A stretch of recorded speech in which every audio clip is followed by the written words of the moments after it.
Hello guys! For today's video, I will show you how to install Windows 8.1 sa VirtualBox. Okay, ang una natin gagawin is new. Then, papangalanan natin siya ng kung anong version yan is Windows 8.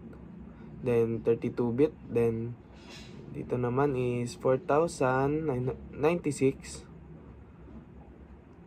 Yan. Then, lalagyan natin siya ng ISO. Ito yung na-download ko, Windows 8.1. Ayan, tapos papalitan operating system ng 32-bit ng 8.1 din. Si 8.1 yung gagamitin natin. Ayan. Then, i-start.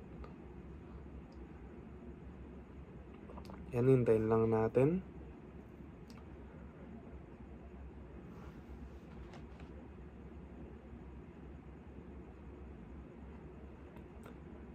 Yan, magbubukas na siya. Waitings lang ulit tayo. Yan, ito na yung lalabas.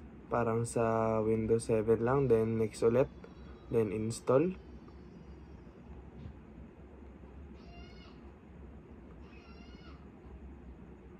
Yan, yung product muna. Mag-search tayo. Y9NXP XT 8MV PT 96.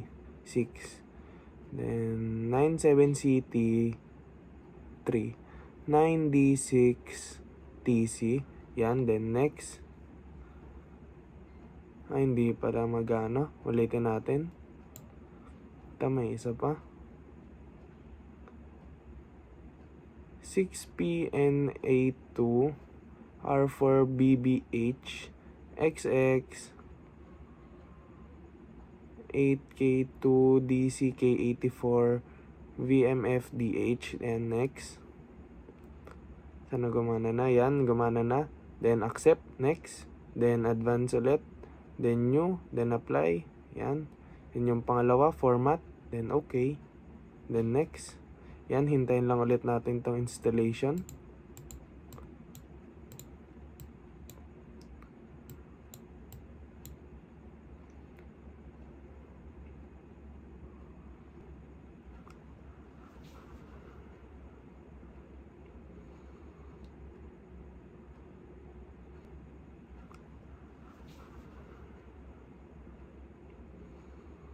Installation.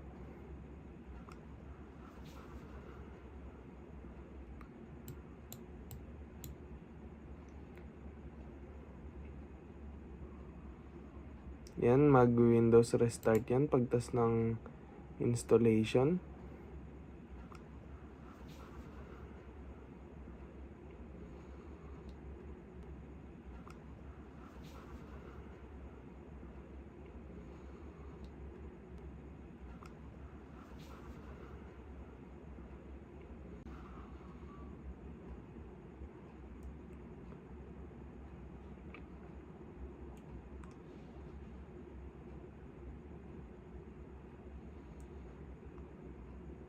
Tayin lang natin. Getting device. Yan, ito na lang. Ito na. Then yan. Pili tayo ng kulay na gusto natin. Lalagyan ko muna PC name, Lance, David. Pwede natin ito i-customize. Then no. Tapos dito, do not set up kasi hindi naman natin siya masyadong gagamitin. Then off. Yan, off, next. Next yan, i-set up na yung account. Yan. Dito kahit wala ka ata dito account Yan, pero gamitin ko na lang yung TOP account ko. Ganyan.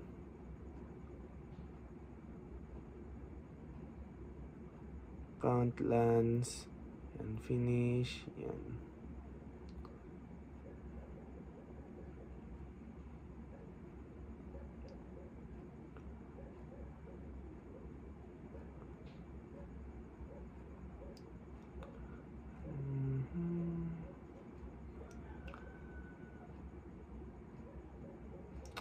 Yan na, let's start.